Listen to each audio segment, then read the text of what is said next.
Olá, saudações, povo de Deus, saudações, amados irmãos e amigos.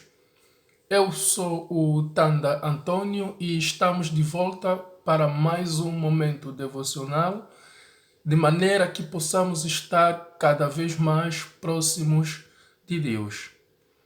E hoje, amados irmãos, vamos falar sobre seja feita a tua vontade. Seja feita a tua vontade. Este é o assunto da nossa conversa aqui hoje, no nosso momento devocional. Amados irmãos, desde a sua origem, a humanidade ela vive uma fratura. Fratura essa que a Bíblia ela documenta continuamente entre a liberdade, no caso o livre-arbítrio, e a vontade de Deus. E essa mesma fratura ela faz parecer o livre-arbítrio e a vontade de Deus antagonistas, inclusive mesmo inimigas. O pecado está precisamente nesta discrepância entre a vontade humana e a vontade divina. Razão pela qual sentimos às vezes que a vontade de Deus é alheia a nós. Sentimos que a vontade de Deus ela não tem nada a ver conosco. Na leitura, na oração do Pai Nosso, primeiramente ela pode parecer que ao dizermos seja feita a tua vontade, Jesus estava nos ensinando que devemos orar para deixar Deus cumprir a sua vontade em nossas vidas, meio que autorizando-o a fazer a sua vontade. Muitas das vezes é isso que pensamos,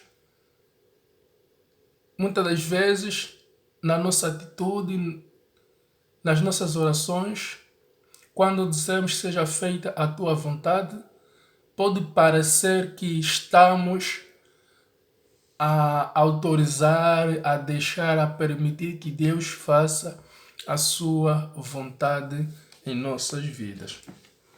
Meus irmãos, se fosse isso que Jesus estivesse a ensinar lá no monte, ele estaria completamente contrariando o ensino bíblico de que Deus é soberano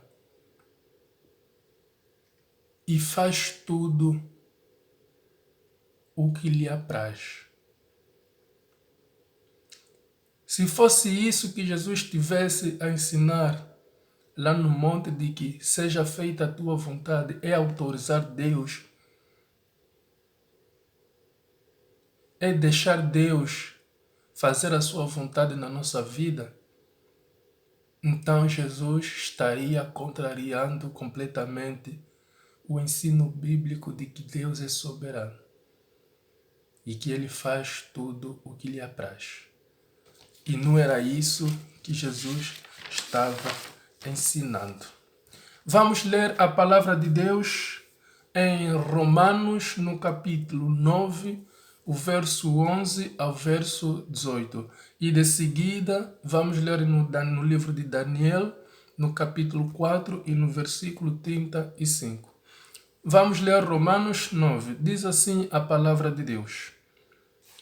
E antes mesmo que as crianças tivessem nascido, antes que tivessem feito qualquer coisa boa ou má, a fim de que o propósito de Deus conforme a eleição permanecesse, não por causa do que os filhos fizeram, mas porque aquele que chama, Deus disse a ela que Esaú, o filho que nasceria primeiro, seria servo de Jacó.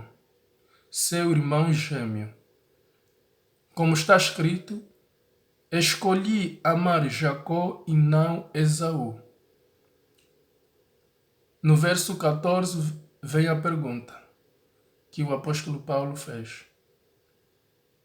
Será que Deus estava sendo injusto? E ele responde, claro que não. Deus disse a Moisés, terei misericórdia de quem eu quiser ter misericórdia, e me compadecerei de quem eu quiser me compadecer. Assim, as misericórdias de Deus não são dadas só porque alguém decide recebê-las ou trabalhar arduamente para consegui-las. São dadas porque Deus tem misericórdia de quem Ele quer ter.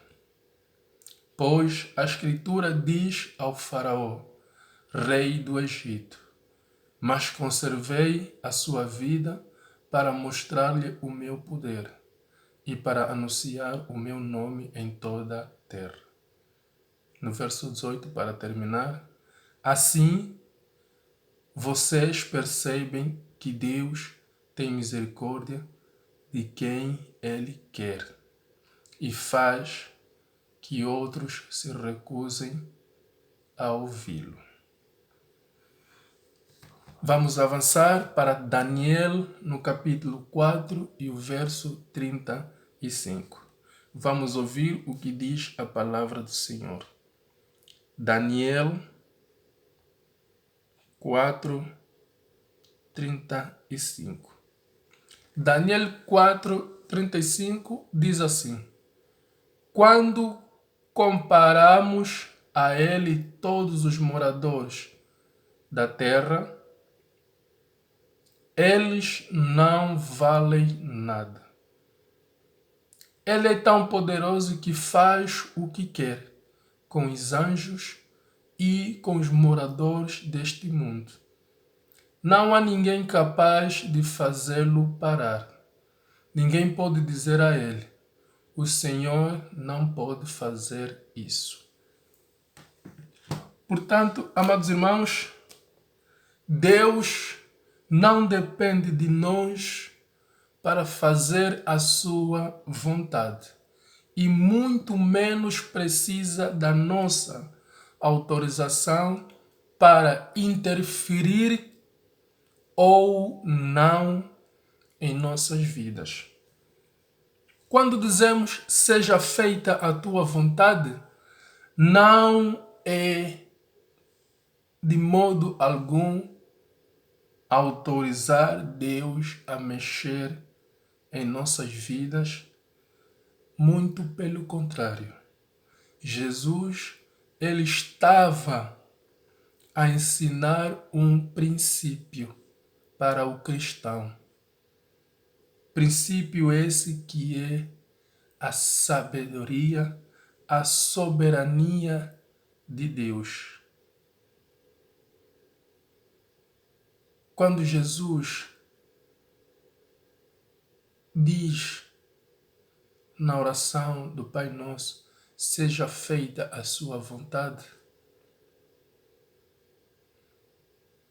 ele está a ensinar o princípio para um cristão de que Deus é soberano. Ele estava a ensinar a soberania de Deus.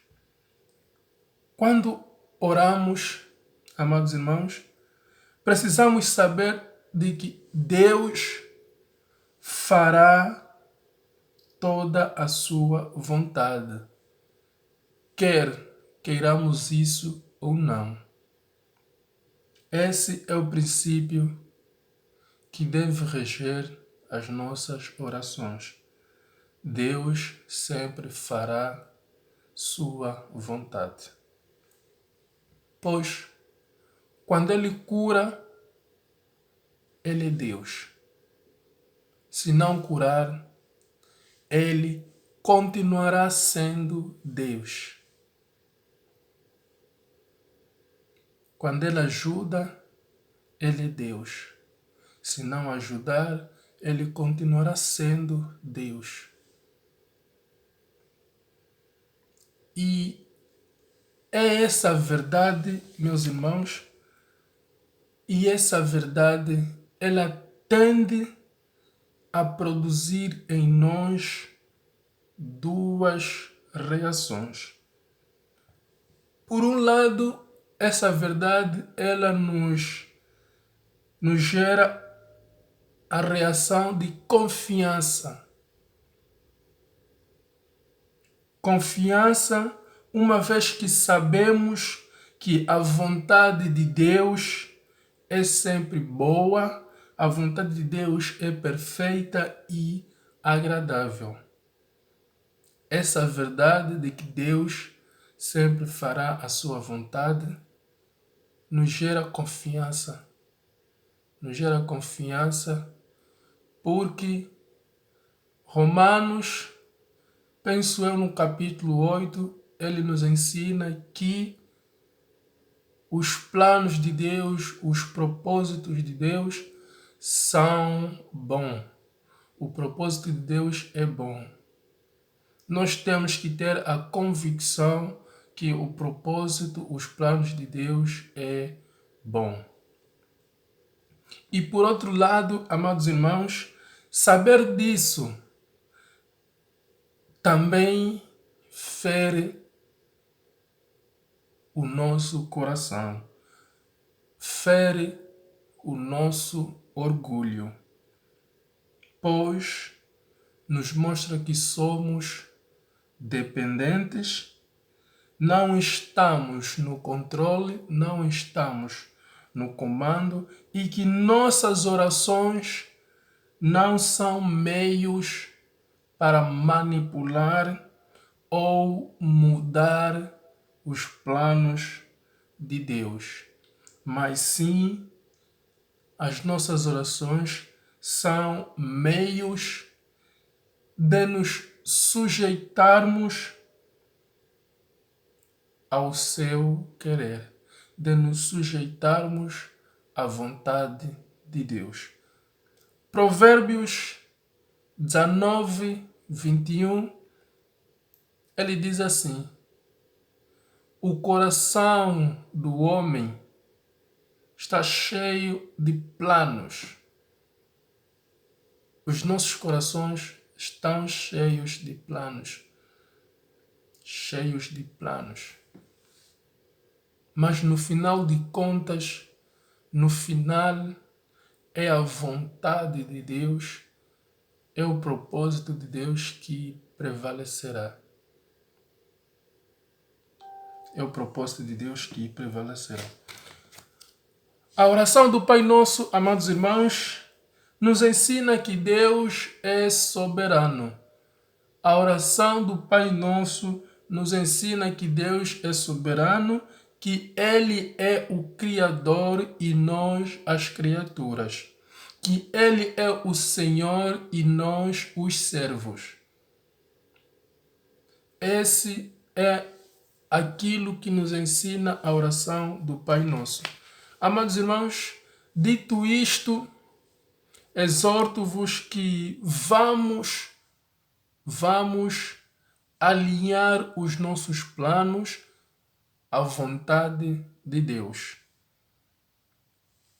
Vamos alinhar os nossos planos à vontade de Deus e vamos evitar cair em apostasia.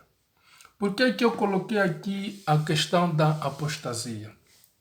Porque é isso que tem acontecido muitas vezes nos últimos dias, nesses últimos dias em que nós estamos a viver. E a própria Bíblia, Jesus, ele nos alertou, Jesus nos falou sobre a apostasia nos últimos dias. Pessoas, por não entendermos o contexto, por não entendermos o que realmente significa seja feita a tua vontade, pessoas vivem frustradas, angustiadas, porque esqueceram ou esquecem-se de que no monte, lá no Sermão do Monte, no Mateus, penso que é no Mateus 6, lá no Sermão do Monte, Jesus ensinou como devemos iniciar uma oração. Devemos iniciar uma oração sabendo que, no fim das contas, a vontade de Deus sempre será feita. Lá no monte, Jesus ensinou que, ao iniciar uma oração, devemos saber que, no fim das contas, a vontade de Deus sempre será feita. E no Getsemane, amados irmãos, Jesus ensinou como terminar uma oração, submetendo-nos à vontade de Deus. Submetendo-nos à vontade de Deus. Para terminar a nossa mensagem, meus irmãos, ainda em Getsemane, em Mateus, no capítulo 26 e o verso 39, Jesus diz assim: Meu Pai, se for possível, atenção, palavras de Jesus, meu Pai, se for possível, afaste este cálice de mim. Contudo, eu quero que seja feita a sua vontade e não a minha. Eu quero que seja feita a sua vontade e não a minha. Por isso, amados irmãos, vamos, todos nós, entender o que é seja feita a sua vontade, seja feita a tua vontade. Isto não é autorizar, ou não é dar autorização, não é permitir, não é deixar que Deus faça a sua vontade. Não é deixar que Deus faça a sua vontade. Porque quando formos orar e de início termos em nosso coração sabendo que é a vontade de Deus que sempre será feita. Por isso é que na lição passada, na primeira carta de João, no capítulo 5, o apóstolo João também fala sobre isso. Orar segundo a vontade de Deus. Pedir segundo a vontade de Deus. Não a nossa, mas segundo a vontade de Deus. Saberemos que receberemos. Temos confiança que vamos receber. Segundo a vontade de Deus. Portanto, amados irmãos, fiquem com o amor, com a graça e a paz de Deus, que excede o todo entendimento. Até a próxima, no nosso momento devocional. Se Deus assim quiser, estaremos juntos e vamos aprender mais um pouco sobre o nosso Deus, mais um pouco sobre a palavra de Deus. Deus é bom todos os dias e todos os dias Deus é bom. Se o Senhor assim quiser, da próxima vez estamos novamente aqui. Fiquem com a paz do Senhor.